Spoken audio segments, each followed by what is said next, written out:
Hello everyone, once again welcome to my YouTube channel Target beard.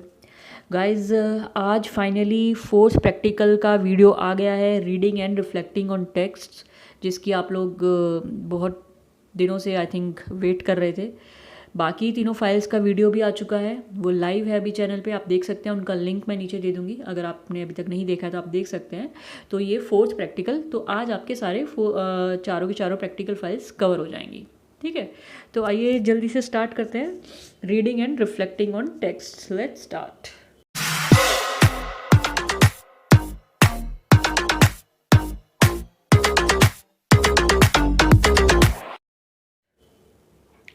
First of all contents देख लेते हैं। Contents में reading and reflecting on text में क्या क्या कंटेंट जिन पे हम बात करते हैं प्रैक्टिकल फाइल में: language, parts of language, functions of language, importance of language, reading skills पे बात करेंगे, राइटिंग स्किल्स पे बात करेंगे। ठीक है, मेन यही है आपका language, reading skills, writing skills. सबसे पहले देख लेते हैं लैंग्वेज। लैंग्वेज का एक बेसिक डेफिनेशन आपको पता होना चाहिए, अगर कोई पूछ ले तो आपको वर्ड्स में लैंग्वेज क्या है बेसिकली अगर आप पूछोगे तो सभी को पता है लैंग्वेज क्या है, लेकिन मेन चीज़ होती है कि आपको उसको डिस्क्राइब कैसे करना है। कोई पूछ ले तो आप बताओगे कैसे कि क्या है language. Language is a structured system of communication. ठीक है, स्ट्रक्चर्ड, बहुत ही सिस्टमेटिक सिस्टम है कम्युनिकेशन का। Words and the methods of combining them for expression of thoughts, आपको एक्सप्रेस करने का एक जरिया है खुद को। A language is a system of communication which consist of a set of sounds, written symbols which are used by the people of a particular country or region for talking or writing। ठीक है, communication आपका speaking में भी हो सकता है, writing में भी हो सकता है। ठीक है, ये तो बेसिक सी बात हो गई लैंग्वेज की। नेक्स्ट है लैंग्वेज के कंपोनेंट्स क्या क्या होते हैं। आप लोगों ने सुना होगा फोनोलॉजी, मोर्फोलॉजी, तो ये सब क्या होते हैं। Phonology is defined as the study of sound patterns and their meanings. Phonetics हम बचपन में बच्चों को पढ़ाते हैं, फोनेटिक्स भी इसी का पार्ट होता है एक तरह से, कि साउंड को, जो वर्ड्स हैं, जो लेटर्स हैं, उनको प्रोनाउंस कैसे करना है। बच्चों को हम सिखाते हैं ना, क, सी फॉर क, बी फॉर ब, डी फॉर ड। तो जो लेटर्स का प्रोनाउंसिएशन, जो साउंड क्रिएट करते हैं वो क्या है, वो उनकी स्टडी है बेसिकली। ठीक है, these are the smallest unit of language, but इनका खुद का कोई मीनिंग नहीं होता। क ब ट का कोई मीनिंग नहीं है। These are the smallest unit of language. Morphology is the study of words, फिर वो क ब च मिलके क्या वर्ड बना रहे हैं उनका स्टडी हो जाता है morphology. Like dog, dogs, walk, walking. ठीक है, वॉकिंग कहाँ पे आएगा, वॉक कहाँ पे आएगा, वॉक्स कहाँ पे आएगा, डॉग्स कहाँ पर आएगा, डॉग। तो जो वर्ड्स का स्टडी है वो होता है मॉर्फोलॉजी। बहुत ही सिंपल और बेसिक भाषा में मैं आपको बता रही हूँ, ताकि कोई पूछ ले ना, जब भी हम किसी चीज़ को पढ़ते हैं ना यार, तो बेसिक उसका जो सिंपल से सिंपल भाषा में अगर आप उसको पढ़ो ना पहले, तो ईजी रहता है कि एक बार आप उसका आइडिया लग जाए कि वो चीज़ होती क्या है। फिर धीरे धीरे अगर आप उसकी डीप में जाओगे तो यू कैन फिल, आप फोनोलॉजी पे 4 पेज भी लिख सकते हो, लेकिन आप पहले समझो तो कि फोनोलॉजी होती क्या है।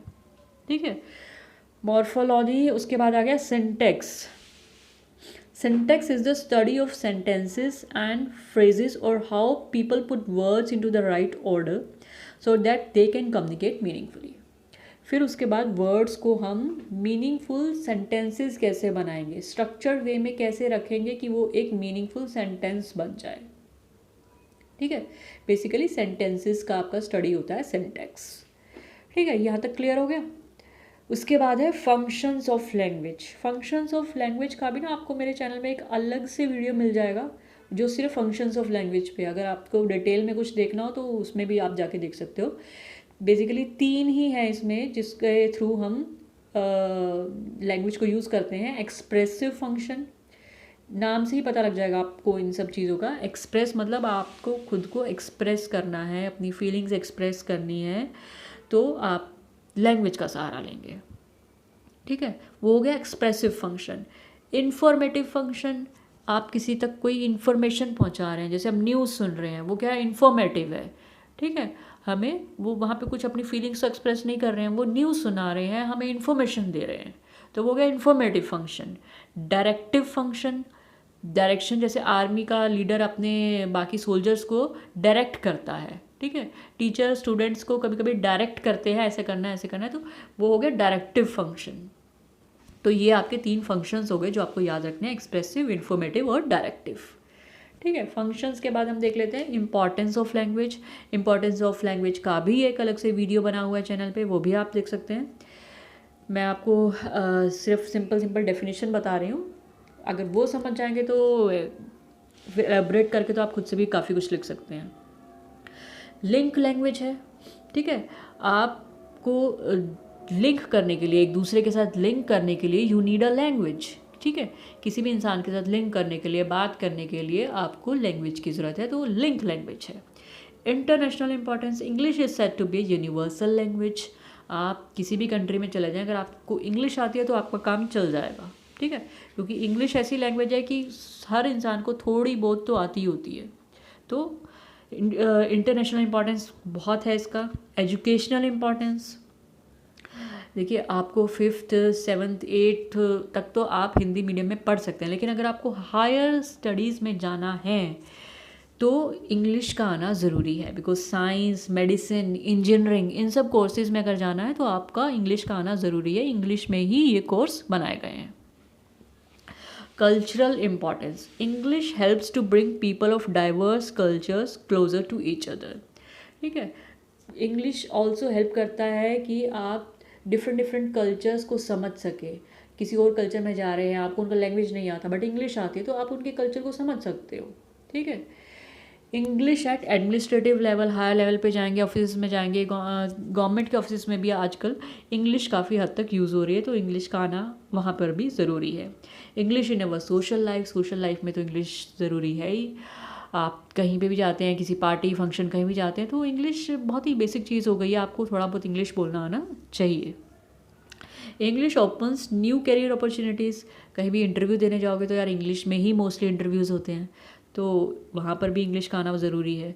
English is the top language on the internet. Internet पे आजकल हम सब लोग चैट करते हैं तो मोस्टली इंग्लिश में ही करते हैं, तो उसके लिए भी इंग्लिश आना ज़रूरी है। तो ये हो गई कुछ आपके इम्पॉर्टेंस ऑफ इंग्लिश के ऊपर बात। उसके बाद रीडिंग देख लेते हैं। रीडिंग क्या है? Reading is the process of looking at a series of written symbols and getting meaning from them. When we read we use our eyes to receive written symbols and we use our brain to convert them into words. देखिए reading क्या है? जब भी हम कोई English जैसे हमें आती है तो हमें पता है कि उस सिंबल का क्या मतलब है। READ क्या प्रोनाउंस करेगा, रीड हम उसको पढ़ेंगे, तो हमें सिंबल्स की नॉलेज है, हम उनको कंबाइन करके पढ़ सकते हैं, पढ़ने के बाद हम उसको समझ सकते हैं, ठीक है। तो वो हो गया आपका रीडिंग, जिसमें आप लेटर, पंक्चुएशन मार्क्स, स्पेसेस, जिसको सब चीज़ों को आपको ग्रामेटिकल समझ भी है, आपको सिंबल्स की नॉलेज भी है, और आप उनको कन्वर्ट करके सेंटेंसेस, पैराग्राफ बना के कम्युनिकेट कर सकते हैं, तो वो सिंपल सा आपका रीडिंग हो गया। उसके बाद reading skills is the ability of an individual to read, comprehend, interpret written और प्रिंटेड सिम्बल्स, ठीक है।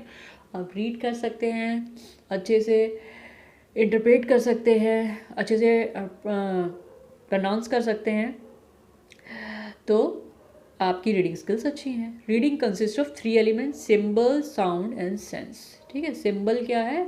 जो लेटर्स हैं वो आपके सिंबल हैं, फिर उनको आप साउंड कैसे आएगा वो आपको पता होना चाहिए, और फिर सेंस आपको समझ में आना चाहिए। तो ये 3 इसके एलिमेंट्स हैं। अच्छा, अब एम क्या है? आप बच्चों को रीडिंग करवा रहे हैं, आपका एम क्या है उसका? To enable the students to read with full understanding, to help them have good reading practice. बच्चे पढ़ सके, जितना ज़्यादा वो प्रैक्टिस करेंगे रीडिंग का उतना अच्छा उनका प्रोनाउंसिएशन होगा, और उतने अच्छे वो चीज़ों को, उनकी वोकैबुलरी बढ़ेगी, उनकी मेमोराइजेशन बढ़ेगी, उनका इंटरप्रेट कर सकेंगे, चीज़ों को समझ सकेंगे, अंडरस्टैंडिंग बढ़ेगी। तो ये कुछ हमारे एम्स है, सिंपल ही, बहुत ही सिंपल लैंग्वेजेस में मैंने लिखे हैं, आप एक बार पढ़ लेंगे तो आपको समझ में आ जाएगा, ज़्यादा कुछ है नहीं इसमें। उसके बाद देख लेते हैं types of reading. Types of reading कितने तरह के होते हैं? एक्सटेंसिव रीडिंग और इंटेंसिव रीडिंग। एक्सटेंसिव रीडिंग क्या है? This means reading for pleasure and relaxation. A reader can take any topic of interest and get indulged in self appeasement. The purpose is to enjoy. Extensive reading क्या होती है कि आप सिर्फ enjoyment के लिए पढ़ रहे हैं। बचपन में हम कॉमिक्स वगैरह या अब भी हम कभी कोई मैगजीन पढ़ते हैं, कुछ पढ़ते हैं, तो अगर हम कोई चीज़ इंजॉयमेंट के लिए पढ़ रहे हैं, कोई नॉवल पढ़ रहे हैं, तो वो हो जाती है एक्सटेंसिव रीडिंग। ठीक है, हम इंजॉयमेंट के लिए पढ़ रहे हैं, हम किसी चीज़ को ग्रास्प करने के लिए नहीं पढ़ रहे हैं, याद करने के लिए नहीं पढ़ रहे हैं। एक्सटेंसिव रीडिंग जस्ट इंजॉयमेंट के लिए हम उसको रीड कर रहे हैं। इंटेंसिव रीडिंग क्या है? इंटेंसिव का मतलब क्या है कि बहुत ही ध्यान से इन डेप्थ रीडिंग कर रहे हैं आप। ठीक है, this type of reading is careful reading with the utmost concern for the understanding of the text in hand. बहुत ध्यान से पढ़ेंगे, चीज़ों को समझेंगे, डेप्थ में पढ़ेंगे, वो हो गई इंटेंसिव रीडिंग। ये तो दो बेसिक आपको फ़र्क पता होना चाहिए एक्सटेंसिव और इंटेंसिव में। अब इंटेंसिव को भी आगे हमने क्लासीफाई किया हुआ है। स्कैनिंग क्या होता है? Scanning is considered as a, ये छोटी छोटी टर्म्स है जो आपको पता होनी चाहिए, टीचर आपको पूछ सकता है एक्सटेंसिव रीडिंग क्या है, इंटेंसिव क्या है, स्कैनिंग, स्किमिंग, ये सब क्या है, तो थोड़ा आइडिया होना चाहिए आपको। Scanning is considered as a helping hand in reading text that are heavy and need to be searched upon. Scanning क्या होता है कि कोई बहुत ज़्यादा मैटर है तो आपके पास टाइम नहीं है कि आप एक एक चीज़ पढ़ेंगे, लेकिन आप ध्यान से टेक्स्ट को देखेंगे और पर्टिकुलर जो इन्फॉर्मेशन आपको चाहिए सिर्फ आप वही इन्फॉर्मेशन उसमें ढूंढेंगे। ठीक है, वही इन्फॉर्मेशन ढूंढेंगे और एक एक लाइन आप नहीं पढ़ रहे हैं, लेकिन आप स्कैन कर रहे हैं उसको अच्छे से। कहते हैं ना, इसने पूरा चीज़ को स्कैन कर लिया, एक एक चीज़ को आप ध्यान से देख रहे हो और जो इन्फॉर्मेशन आपको चाहिए आप सिर्फ उसी को इन डेप्थ रीड कर रहे हो। ठीक है, ये हो गया स्कैनिंग। स्किमिंग क्या है? Creating a condensed understanding of the given text. This is also rapid reading which focuses on the text, title, headings, topical sentences, table, charts, figure, diagrams. देखिए, जब हम कभी मार्केट में जाते हैं कोई बुक खरीदने के लिए, तो हम पहले उसके कंटेंट्स देखते हैं या बैक में देखते हैं या उसके अंदर की पिक्चर्स वगैरह देखते हैं कि बेसिक आइडिया ले लेते हैं कि बुक के अंदर है क्या। ठीक है, अंडरस्टैंडिंग ले लेते हैं कि बुक हमारे काम की है या नहीं है। तो it focuses on the title, heading, sentences, table, chart, figure, diagrams, understanding of the given text. ठीक है, ध्यान से देख रहे हैं वो भी, लेकिन सिर्फ उन्हीं चीज़ों को देख रहे हैं, मोटी मोटी चीज़ों को, जिसको लेके हमें समझ में आ जाए कि बुक किसके बारे में है। तो ये हो गया स्किमिंग। ठीक है, समझ में आ गई यहाँ तक बात? उसके बाद देख लेते हैं stages of teaching reading. Stages of teaching reading. ठीक है, स्टेजेस में क्या क्या आ जाता है? पहला है प्रिपेरेटरी रीडिंग। प्रिपेरेटरी रीडिंग, बच्चों को हम प्रिपेयर कर रहे हैं रीड करने के लिए। उसमें सबसे पहले प्रिपेयर करने का पहला स्टेप क्या है? Letter recognization. बच्चों को लेटर्स की पहचान करवाना, वही फर्स्ट स्टेप होता है ना। बच्चे जब जाते हैं किंडरगार्टन वगैरह में, तो पहले क्या करते हैं? लेटर्स की पहचान करवाते हैं बच्चों को। प्रोडक्टिव रीडिंग, उसके बाद बच्चे खुद से प्रोड्यूस करते हैं, खुद से प्रोनाउंस करते हैं, खुद से समझने लगते हैं चीज़ों को, तो वो हो गया प्रोडक्टिव रीडिंग। और लास्ट में आपकी आ जाती है एनहांसमेंट स्टेज, जब आप इंजॉय करने के लिए रीड कर रहे हैं, वो थोड़ा हाई लेवल का आ जाता है। ठीक है, ये आपकी सिंपल सी 3 स्टेजेस होती हैं। उसके बाद आ जाते हैं steps of teaching reading comprehension. अगर आप बच्चों को कॉम्प्रीहेंशन पढ़ा रहे हैं तो उसमें क्या आपके स्टेप्स होते हैं? सबसे पहले प्री रीडिंग। प्री रीडिंग में आप बच्चों को थोड़ा सा आइडिया देते हैं, इंट्रोडक्शन देते हैं, या बच्चों से क्वेश्चंस पूछते हैं कि बच्चों को उस चीज़ के बारे में क्या नॉलेज है और आगे हम क्या पढ़ने वाले हैं। एक बच्चों को इंट्रोडक्शन देते हैं। वाइल रीडिंग, आप फोकस रीडिंग करते हैं। उसमें पहले आप खुद से करेंगे या फिर उसके बाद बच्चों को बोलेंगे कि साइलेंट रीडिंग करें, ताकि बच्चे उस चीज़ को समझ सके। पोस्ट रीडिंग क्या होगा? फिर हम रीडिंग करने के बाद उसको एनालाइज करते हैं, बच्चों को क्वेश्चंस पूछते हैं, अंडरस्टैंडिंग देखते हैं कितना समझ में आया है, क्या समझ में नहीं आया है, क्रिटिकली उन चीज़ों को एनालाइज करते हैं। तो ये आपके 3 स्टेजेस होते हैं, प्री रीडिंग, वाइल रीडिंग और पोस्ट रीडिंग। ठीक है, at the time of teaching reading comprehension. और उसके बाद है suggestions for reading skills. Reading skills आपको इम्प्रूव करने हैं, उसके लिए क्या सजेशंस चाहिए? जो बच्चे होते हैं ना, छोटे बच्चे होते हैं, उनको हम बोलते हैं लाउड रीड करो। लाउड रीड करने से क्या होता है कि उनका जो प्रोनाउंसिएशन होता है वो बेहतर होता है। ठीक है, तो लाउड रीडिंग बच्चों को प्रोत्साहन दिया जाता है कि वो लाउड रीडिंग करें। Provide books at the right level, उनको राइट बुक्स प्रोवाइड करें ताकि उनका इंटरेस्ट बने रीड करने के लिए। रीड टू बिल्ड फ्लुएंसी, जितना आप, अगर बच्चे ने एक चीज़ को, एक पैराग्राफ को पढ़ लिया है तो उसको बोलिए रीड करने के लिए। रीड क्या करने से क्या होता है? बच्चे की फ्लुएंसी बढ़ती है। आप खुद भी देखिए, किसी चीज़ को आप एक बार रीड करेंगे तो इतना फ्लुएंसी नहीं आएगा, उसको 4-5 बार रीड करेंगे, आपके अंदर खुद से फ्लुएंसी आने लगेगी उस चीज़ को। तो बच्चों के साथ इसलिए ये टिप्स अपनाई जाती हैं। प्रैक्टिसिंग फोनिक स्किल्स, किस चीज़ से बेहतर तरीके से उनको कैसे सिखाया जाए कि किस चीज़ का राइट प्रोनाउंसिएशन उनको सिखाना ज़रूरी होता है। Look for easy to read books और मैगजीन्स, पहले ईजी बुक्स और मैगजीन्स देनी चाहिए जिसको बच्चों का इंटरेस्ट आए पढ़ने में, ठीक है। Talk about what they are reading, उनसे बात करना कि उन्होंने क्या रीड किया है जिससे उनको प्रोत्साहन मिले, मोटिवेशन मिले, ताकि वो आगे भी और रीड करें। Ask questions before, during and after a session to encourage reading comprehension, ठीक है। ये हो गई कुछ टिप्स। देखिए मैंने पहले जो फर्स्ट वीडियो बनाया था उसमें मैंने आपको हर प्रैक्टिकल फाइल का जिस्ट दिया था और मैंने सब फाइल्स में आपको क्वेश्चंस बताए थे कि इस तरह के क्वेश्चंस टीचर आपसे पूछ सकता है। तो काफ़ी लोगों ने मुझे कमेंट किया है कि यार उनके आंसर्स भी बता दीजिए। तो गाइज जो मैंने ये इंडिविजुअल प्रैक्टिकल फाइल्स की वीडियोस बनाई हैं, अगर आप इनको देखेंगे तो उनके आंसर्स आपको इनके अंदर ही मिल जाएंगे। इसी तरह के ये अगर आपको इन सब का बेसिक नॉलेज अगर आपको आ जाएगा ना, तो आप उनके क्वेश्चंस के आंसर्स अपने आप ही निकाल लेंगे कि हम किस तरह से बच्चों की स्किल्स को इम्प्रूव करते हैं, रीडिंग स्किल्स को इम्प्रूव करते हैं, कौन कौन सी स्टेजेस होते हैं, कितने टाइप्स की रीडिंग होती हैं। तो उन सब के आंसर्स आपको इन वीडियोज़ में मिल जाएंगे। फिर भी अगर कुछ लगता है कि आपको नहीं मिला तो मैं कोशिश करूँगी उनका भी हल निकालने की, ठीक है। आगे देखते हैं। Writing is the process of using symbols, letters of the alphabet, punctuation, spaces to communicate thoughts and ideas in a readable form, ठीक है।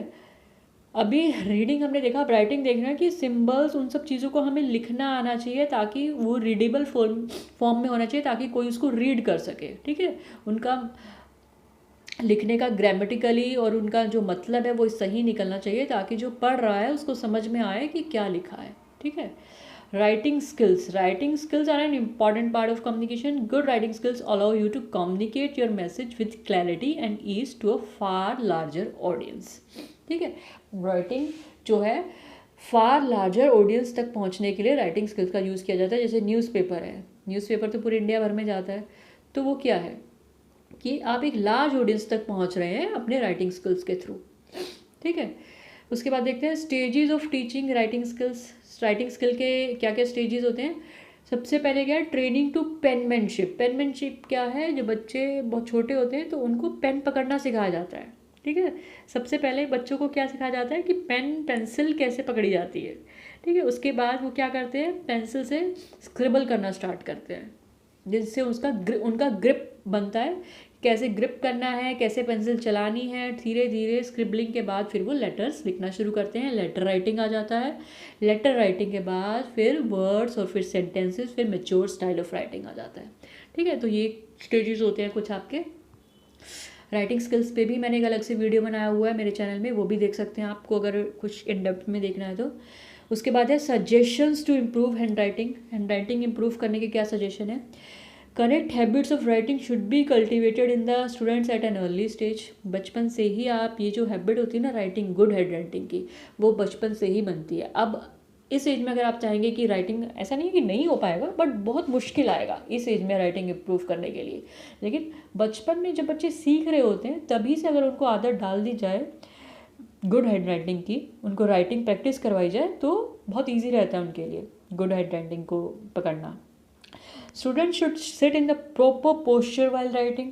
Students should be asked to use calligraphy notebooks that can practice in writing by tracing, जो trace करके बच्चे लिखते हैं। Students should use 4-line exercise books. The teacher should pay individual attention. ठीक है, ये कुछ सजेशंस हैं, इजी से आप पढ़ लीजिएगा, ज़्यादा कुछ मुश्किल है नहीं इसमें।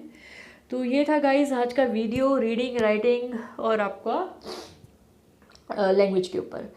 तो इसके अलावा आई होप आपके सारे क्वेरीज ख़त्म हो गई होंगी। वाइवा में ऑलमोस्ट इन्हीं में से क्वेश्चंस पूछे जाएंगे, इसके अलावा कुछ नहीं होगा। बट तब भी ऐसा कुछ लगता है आपको कि मुझे कवर करना चाहिए, आप कमेंट करके बता दीजिए। आप लोग कमेंट करते हैं तो मुझे बहुत ही अच्छा लगता है यार, ठीक है।